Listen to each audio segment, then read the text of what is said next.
السلام علیکم ورحمۃ اللہ وبرکاتہ۔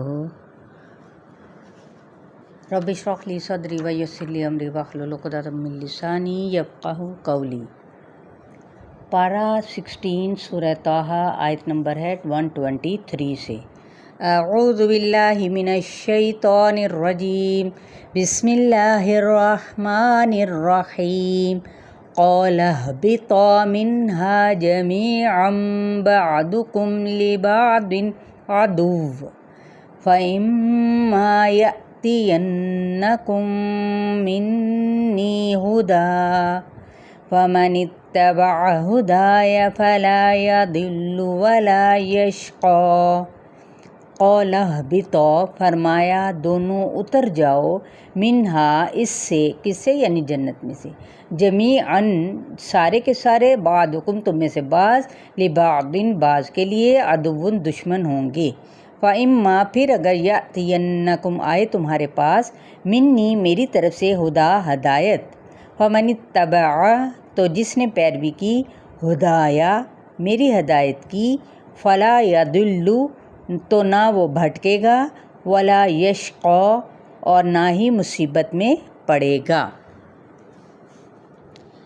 تو زبردست آیت ہے یہ، پیچھے سے ملائیے کہ آدم علیہ السلام سے فرمایا کہ یہ جنت ہے، تم مشکل میں نہ پڑو گے، تو جنت سے نکلنا مشقت ہے، تو اسے چاہیے کہ وہ شیطان سے بچ کر رہے، نیک کام کرے، ورنہ مشقت میں پڑ جائے گا۔ تو نسخہ تدبیر کیا تھی؟ مشقت سے بچنے کے لیے کیا کرو؟ فمن اتبع ہدایا، ہمارے ہاں خوش قسمتی کس کو کہتے ہیں؟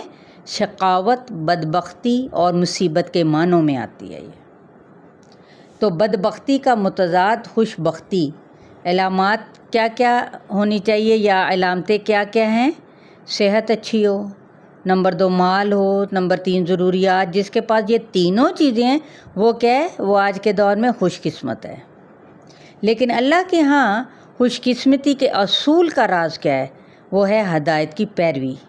پیچھے 4 چیزوں کا ذکر تھا، کھانا، پینا، لباس اور رہائش، اور 5ویں چیز یہاں پر ہے، وہ ہے ہدایت۔ آپ دیکھیں کہ پہلی 4 میں سے ایک کو بھی کراس کر دیں تو زندگی گزرتی ہے، مشکل تو پڑتی ہے لیکن گزر ہی جاتی ہے۔ مثلاً کسی کو صاف پانی نہ ملنا، کراچی میں جیسے کھانا نہیں لیکن روکی سوکھی ہی صحیح، ٹھیک ہے، لباس کچھ اچھا کچھ پرانا، کئی جگہوں پہ ہو سکتا ہے۔ اسی طرح گھروں میں کچھ جھونپڑیوں میں، اور اسی طرح کی اور بھی بہت ساری چیزیں ہیں، اور کچھ اس کے بغیر ہیں کہ دنیا میں بھی ہدایت، اور کیا یہ سب جنت میں جانے کی ضمانت ہے؟ تو ہدایت واحد ایسی چیز ہے جس کے بغیر آخرت نہیں گزرے گی۔ کیا ہماری خواہشات ہدایت کا سبب ہیں؟ ہدایت کا سبب ہے قرآن، شرط کیا اس پر چلنا ہے۔ وَمَنْ أَعْرَضَ عَنْ ذِكْرِي فَإِنَّ لَهُ مَعِيشَةً ضَنْكًا وَنَحْشُرُهُ يَوْمَ الْقِيَامَةِ أَعْمَى۔ وَمَنْ أَعْرَضَ اور جس نے روح گردانی کی، عن ذکری میرے ذکر سے یعنی قرآن سے، فَإِنَّ تو بے شک لہو اس کے لیے، معیشتاً عین یا شین گزران ہے، ضنکاً ضاد نون کاف جنگ یعنی تنگ یعنی اس کا گزران ہوگا، بہت سختی سے اس کی گزر بسر ہوگی۔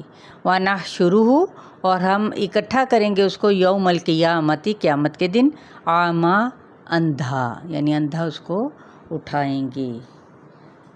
تو من اعرض جس نے اعراض برتا، اس کی دلیل اگلی آیت میں ہے کہ کون سی زندگی، معیشتاً سے مراد آخرت کی زندگی، قبر کی، دنیا کی، اس سے مراد صرف مادی دنیا کا ساز و سامان، سہولیات مراد نہیں ہے۔ بسا اوقات اولاد کی، بیوی کی، اور بعض اوقات شوہر کی طرف سے پریشانی، مال کے بارے میں، جاب کے سلسلے میں، کسی کے اضطراب، بے چینی، ایسی بیماری جس کا کچھ بھی پتہ نہ ہو، یہ سب پریشانیاں ہو سکتی ہیں۔ حدیث پاک میں آتا ہے کہ آپ صلی اللہ علیہ وسلم نے فرمایا جب ایک شخص فوت ہوتا ہے تو اس کو قبر میں ڈالا جاتا ہے تو گناہ گار ہوتا ہے، اس لیے اس کے لیے آگ کے دروازوں میں سے ایک دروازہ کھول دیا جاتا ہے، تو کہا جاتا ہے کہ یہ تمہارا آگ میں ٹھکانہ ہے جو اللہ نے تمہارے لیے تیار کر دیا، تو اس کی حسرت اور ہلاکت اور بڑھ جاتی ہے۔ پھر اس کے لیے جنت کے دروازوں میں سے ایک دروازہ کھول دیا جاتا ہے، اس سے کہا جاتا ہے یہ تھی تیری جگہ، اس میں سے جو اللہ نے تم سے میرے بارے میں وعدہ فرمایا تھا، اگر تم اس کی اطاعت کرتے تو یہاں آتے۔ یہ بات سن کر اس کی حسرت بہت بڑھ جاتی۔ یہ بالکل ایسے ہی ہے نا کہ 5 منٹ پہلے آتے تو انسان کو بہت پشیمان ہوتا ہے، تو پا لیتے تم، تو پھر اس پر اس کی قبر بھی کیا ہے، وہ تنگ ہو جاتی ہے، یہاں تک کہ اس کی پسلیاں ایک دوسرے کے ساتھ کیسے ہوں گی، مل جائیں گی۔ اور آپ صلی اللہ علیہ وسلم نے اپنے ہاتھوں کو ملا کر دکھایا، پھر فرمایا تنگ گزران، قبر کی تنگی کی طرف اشارہ ہے، یا پھر آخرت کے، تو قیامت کے دن ہم اس کو اندھا اٹھائیں گے، یعنی اس کے پاس کوئی دلیل نہ ہوگی جس سے وہ اپنے آپ کو چھڑا سکے گا۔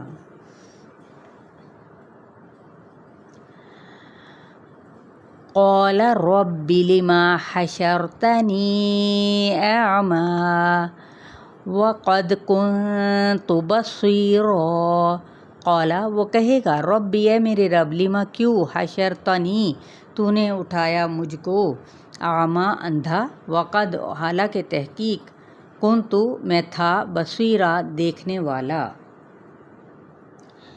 قال كذلك أتتك آياتنا فنسيتها وكذلك اليوم تنسى، قال وہ فرمائے گا كذلك اسی طرح، اتتک آئی تھیں تیرے پاس، آیاتنا ہماری آیات، فنسیتہا تو تم نے بھلا دیا ان کو، وکذالک اور اسی طرح، الیوم آج، تنسا تم بھلائے جاؤ گے۔ کہے گا میری آنکھیں کہاں گئی؟ اللہ فرمائے گا ہم نے تم کو اندھا اس لیے کیا کہ تمہارے پاس نشانیاں یعنی قرآن کائنات کی وہ آئی تھیں، تو جو اس سے منہ موڑ گیا تو اس کا کیا ہوگا؟ تم نے اس کو پس پشت ڈال دیا۔ یہ کس کی سزا ہے؟ جو قرآن کی آیات کو بھولے۔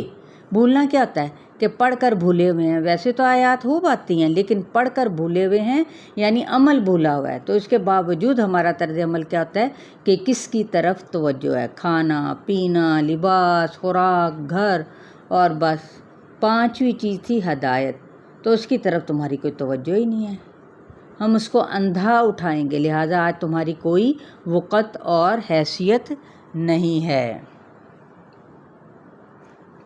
وَكَذَلِكَ نَجْزِي مَنْ أَسْرَفَ وَلَمْ يُؤْمِنْ بِآيَاتِ رَبِّهِ وَلَعَذَابُ الْآخِرَةِ أَشَدُّ وَأَبْقَى، وَكَذَلِكَ اور اسی طرح، نجزی ہم جزا دیتے ہیں، من اسرفا جو حد سے گزرے، ولم اور نہ، یؤمن نہ مانے، بھی آیاتی ربی اپنے رب کی آیات کو، ولا عذاب الآخرتی اور البتہ عذاب آخرت کا، اشد زیادہ شدید ہے، وابقا اور زیادہ باقی رہنے والا ہے۔ حد سے گزر جائے یعنی حدود توڑے، قرآن پڑھ کر بھلا دے، عمل نہ کرے، اپنے رب کی کتاب اور بھیجے ہوئے حکم سے منہ موڑے۔ تو آیت نمبر 127 تک آپ لوگوں کا لیسن ہے۔